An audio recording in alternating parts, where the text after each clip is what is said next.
Hello children, welcome again to the virtual session. So today we are going to revise chapter 1 crop production and management. We will solve some textual exercise questions as well. So let us start revision. What you have learned in this chapter, we will just have a look on it. We have seen agricultural practices. Depending on the season, there are two major types of crops. But over here in this flow chart, you can see three Zaid, Kharif and Rabi crops. Now over here you can see Zaid crops is actually sown between Rabi and Kharif crops. So it is in the summer season from March to June. Example,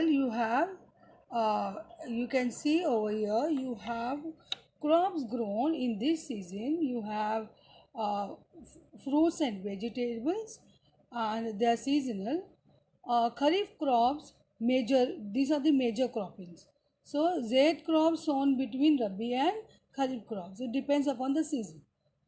So here Kharif crops you can see um, sown in rainy season June to September. The examples over here paddy, maize, soybean, groundnut and cotton.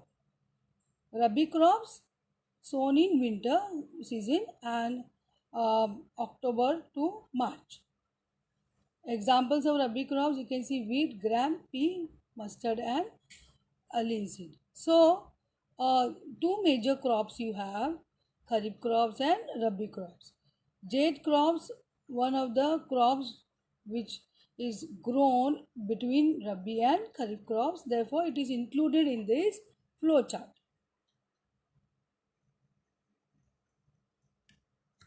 Next, we will see some of the agricultural practices here. Step by step agricultural process. You can see uh, you have the flow chart over here. So let us see adding manures to the field so that mixes with the soil well and it becomes fertile. So you just have to add manure to the soil. Then you have watering the field because your crops need water, tilling or plowing the field, leveling the field. Then you have irrigation, sowing, weeding, harvesting, storage. So these are the main steps in agricultural processes. You just need to have a recap of what you have done in the previous session. So just we need to know the flow of the agricultural practices which we have done in our previous session. Now let us see the textual exercise. Textual exercise, first one, select the correct word from the following list and fill in the blanks. You have to select the words given here: float, water, crop, nutrients, preparation. So the first one over here, the same kind of plants grown and cultivated on a large scale at a place is called dash.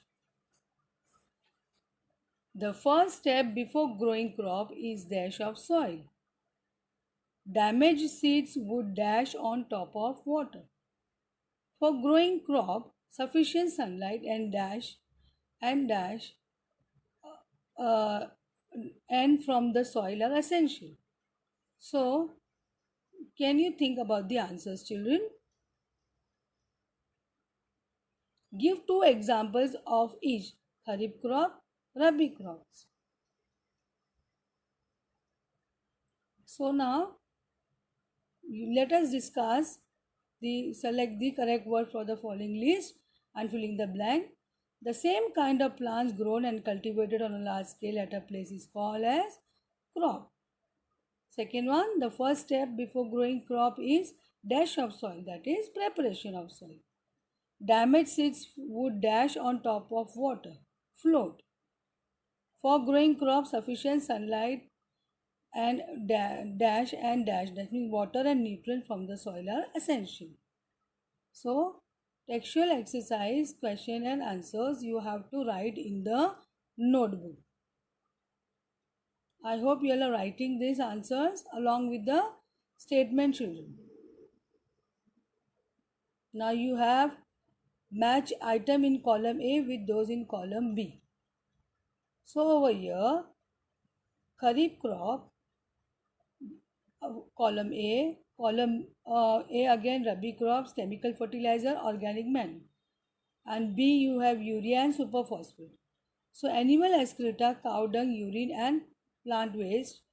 And C you have wheat, gram P, fourth one paddy and maize. So the answer for this Kharif crop paddy and maize. Do you all agree?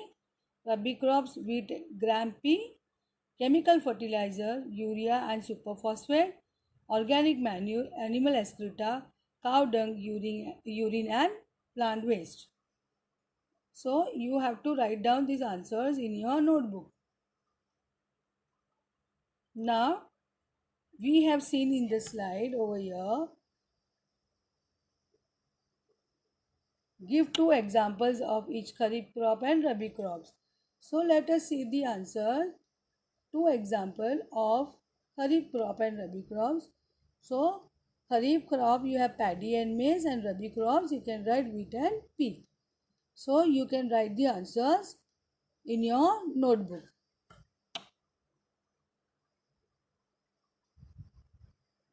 Write a paragraph in your own words on each of the following: preparation of soil, sowing, weeding, threshing. So over here you will have preparation of soil. It is the first step of before growing of crop in which soil is turned and loosened. We have discussed this in the previous session. The softening of soil allows the deep penetration of roots into the soil. The soil preparation includes plowing, leveling and manuring. Plowing is done with the help of a plow or tractor. Leveling is done by leveler to make loosen soil smaller the even. So you have to see this preparation of soil is extremely important practice in agriculture because it helps in softening of the soil and allow the penetration of the roots inside the soil. So it will give a strength to the plants which is grown because the roots will go deep inside, and deep inside going means from where the deep inside roots can get uh, water, nutrients from the soil. So if it is deeply rooted, it will get all the nutrients and water properly. That's why you have to loosen the soil for the deep penetration of the roots of the plant. And it includes soil preparation, includes plowing, leveling and manuring. So these are the three major steps involved in soil preparation. And plowing is done with the help of a plow or a tractor. So this is an advanced way or technology actually used in agriculture, tractor. And leveling done by leveler again is a good method of leveling with the leveler. Manually if you do, it will take time and it will not be that even. So you have to have a soil which is evenly spread. So you have to have a leveler there.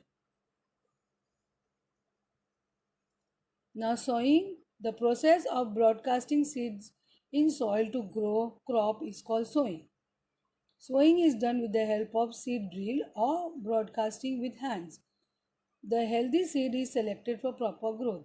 The distance between seeds must be sufficient for proper growth. So, the process of broadcasting seeds in soil to grow crop is called sowing. That means you have to place seeds properly in the soil and evenly in the soil. That's why sowing process is extremely important. Sowing is done with seed drill. We have seen in a previous session how seed drill works. So our broadcasting with hand manually also they do, but manually seeds will not be evenly spread or it will not go that deep. The depth also matters when you sow the seed. So the healthy seed is selected for this, and the distance between the seed must be sufficient for proper growth. So nowadays people do go for seed drill because it is a best method of agriculture practices and best way of sowing seeds. Then you have Weeding. The unwanted plants that grow along with the main crop and compete with the crop for light, food, and other substance are called weeds. Removal of these unwanted plants is called weeding. Weeding is done with hands of using chemicals called weedicide. Here, unwanted plants, that means the plants which we don't grow, they grow along with the main crop and they compete with the light food and other substances which our crops needs. So these are unwanted plants. The removal of this is extremely important. So the removal process of the unwanted plant is called as weeding. So, weeding is done with hands of using chemicals called weedicides. So, weedicides are the chemicals which are being sprayed so that we get rid of weeds. Manually, also, they remove weeds from the roots, but then it takes time, and a chemical method also have some disadvantages because then it can enter to the main crops and it can pollute them. So, the main crops which we have grown, the soil can get contaminated which can affect the main crops. So chemicals also should be wisely used. Next we will see weeding. I think children you are writing. Yes. Threshing we will see now. In harvested crop the grain seeds are separated from chaff. This process is called threshing. This is carried out by using a machine called combine. Threshed seed is winnowed to obtain clean seeds. So the practice over here for threshing, the harvested crops you have to separate the seeds from the chaff. That is the outer covering. So we don't want that outer covering. So this process where we are separating them is called as threshing. This is carried out by machine called combine. So we have a machine to do this, and thresh seed is winnowed to obtain clean seeds. So this is how threshing is done. You have to take down this in your notebook. Explain how fertilizers are different from manure. So let us see the difference between them. Fertilizers and manure. You have to take down this table in your notebook.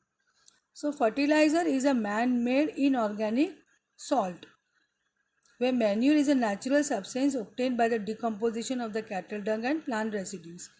So, fertilizer and manure, the main function, the main role is to make the soil fertile, because every time when you grow crops in the field, that will take up all the nutrients from the soil, and the crop which we are growing, it will not get sufficient nutrients. So, for that, we need to add some manure or fertilizer. So, here fertilizer and manure have differences. We can see the difference, but they both will have the same function of fertilize. They make the soil fertile. They will add nutrients to the soil. So let us see what the second difference is. Fertilizer is prepared in factories. So over here they are prepared in factories where manure provide a lot of humus to the soil.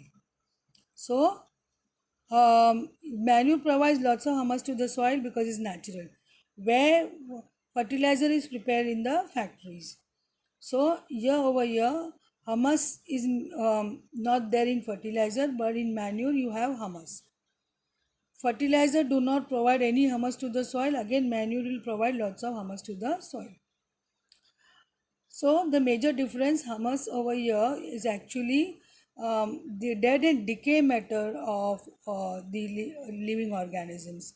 So they have some dead and decay matter over there in manure, which will help the soil to make get fertile, and it will help proper and a very good growth of crops. Where fertilizers, they are chemicals, so they lack humus. Humus is the dead and decay of the living organisms in the soil. So here in fertilizers, very rich in plant nutrients like nitrogen, phosphorus and potassium. Fertilizers are very rich in plant nutrients like nitrogen, phosphorus and potassium. So these are the elements, nitrogen, phosphorus and potassium. They make the soil rich in the as far as nutrient is concerned. because we are artificially preparing it, so we can manipulate the amount of nitrogen, phosphorus. There are different type of fertilizer available. So you have nitrogen, phosphorus, potassium, that is NPK fertilizer. Okay, the one of the example here, where manure is relatively less rich in plant nutrients because it is naturally prepared. So here fertilizers you can manually, you can actually manipulate over here because you are preparing it in the lab. Manure is actually is natural. So we are naturally, we can prepare manure as well. Fertilizers prepare in the factories. Thank you, children. Here we end with the session. We will continue with the textual exercise in the next session. For this session, you have to take down what all textual exercise question and answer discussed. Remaining part of the textual exercise will be discussed in the next session. So you have to take down whatever discussed in today's session in your notebook. Thank you.